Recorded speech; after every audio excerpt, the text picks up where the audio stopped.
दोस्तों गिरी ट्यूटोरियल के इस प्लेटफॉर्म पे आपका बहुत बहुत स्वागत है। 9th और 10th में मराठी में कौन कौन से ग्रामर के इंपॉर्टेंट टॉपिक्स यूनिट टेस्ट के लिए मैं आपको बताने जा रहा हूँ। और सबसे पहली चीज मैं ये भी आपको बता दूं कि आपका ये पूरा का पूरा टॉपिक्स आपको कैसे कवर करना है। तो दोस्तों पूरा का पूरा topic A to Z topic इस चैनल पे अवेलेबल है। आपको अलग से कुछ करने की जरूरत नहीं है। देखो आपका फोकस किस में रहना चाहिए। अगर आप 9th के स्टूडेंट हो, 10th के स्टूडेंट है, तो ऑलमोस्ट आपके जो टॉपिक्स है दोस्तों 99% सेम है। आपको अलग से कुछ करने की जरूरत नहीं। अगर आप 9th से ग्रामर के सभी टॉपिक्स पढ़ के आए हो तो 10th में भी वही टॉपिक्स आपको पढ़ना है। बट और अच्छे से आपको क्या करना है, वीडियो से बोर्ड के रूल के अकॉर्डिंग कैसे टॉपिक्स होते हैं जो भी है। जैसे आप कोई भी टॉपिक पढ़ रहे हो तो वाक्य प्रकार अगर आप पढ़ रहे हो तो वाक्य प्रकार आप प्रदीप गिरी ट्यूटोरियल आप सर्च करोगे तो आपको तुरंत आपको मिल जाएगा। अब जैसे यहाँ पे पहला आपको कौन सा टॉपिक पे फोकस करना चाहिए दोस्तों, वाक्य प्रकार। तो आपको वाक्य प्रकार क्या करना है दोस्तों, यहाँ पे आइडेंटिफाई करना है उद्गारार्थी है कि विधानार्थी की प्रश्नार्थी है कि आज्ञार्थी है। और इसके अकॉर्डिंग आपको क्या करना है, तो फर्स्ट 2 मार्क्स का तो आपको क्वेश्चन यहीं से आएगा। अब दोस्तों ये होने के बाद नेक्स्ट है दोस्तों वाक्य रूपांतर। अब देखो वाक्य रूपांतर मतलब यहाँ पे क्या होगा दोस्तों, कन्वर्जन। किस तरह से चीजों को क्या करोगे, आप कन्वर्ट करोगे। तो यहाँ पे वाक्य रूपांतर में ये वाला पार्ट रहेगा।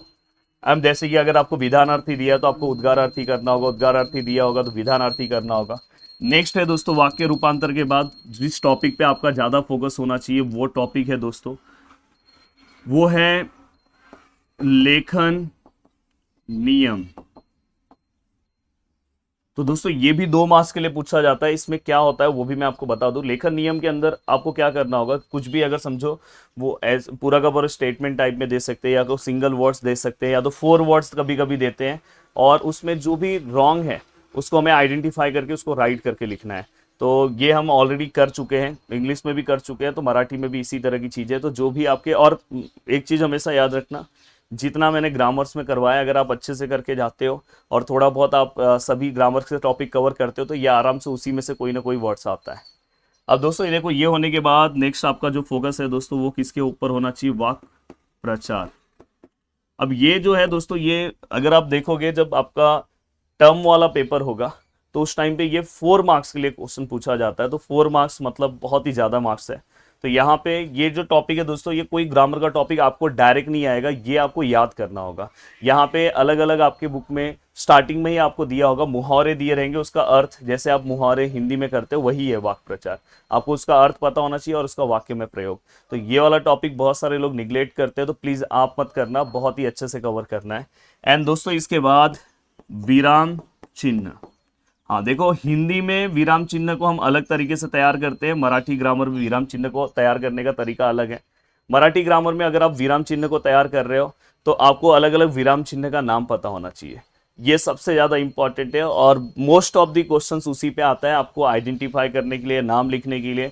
और हो सकता है कभी कभार वो कोई स्टेटमेंट दे और वहाँ पे विराम चिन्ह का उपयोग करने के लिए बोले, तो वैसा भी हो सकता है, but most of the cases में वैसे। तो अगर आप ये सब टॉपिक्स कवर कर ले रहे हो, साथ में दोस्तों जो छोटे मोटे टॉपिक्स हैं, जैसे अगर मैं बात करूं लिंग है, जैसे मैं बात करूं वचन है, जैसे मैं बात करूं समानार्थी है, विरुद्धार्थी है, शब्द समूह बदल एक शब्द है, ये टॉपिक्स भी आपको छोटे मोटे टॉपिक्स क्या करने चाहिए दोस्तों, कवर करके रखने चाहिए। जो बीच बीच में कहीं पे भी उस टाइप के क्वेश्चंस अगर आपको पूछे तो आपको वो टाइप के क्वेश्चंस पता होने चाहिए। और दोस्तों इतना टॉपिक्स आप सबसे पहले अपने यूनिट टेस्ट के लिए रेडी कर लो। यूनिट टेस्ट के लिए राइटिंग स्किल का कौन सा टॉपिक आ सकता है, इसके ऊपर भी अगर आप नीचे कमेंट करोगे तो जल्दी ही मैं वीडियो बना दूंगा। और हर एक टॉपिक इस चैनल पे अवेलेबल है, आप जो भी टॉपिक्स का नाम है आप सर्च करो, आगे गिरी ट्यूटोरियल्स लिखो, आपको तुरंत मिल जाएगा। वीडियो को देखने के लिए दिल से थैंक यू सो मच दोस्तों। मिलते हैं नेक्स्ट वीडियो में। बाय बाय, टेक केयर, जय हिंद दोस्तों।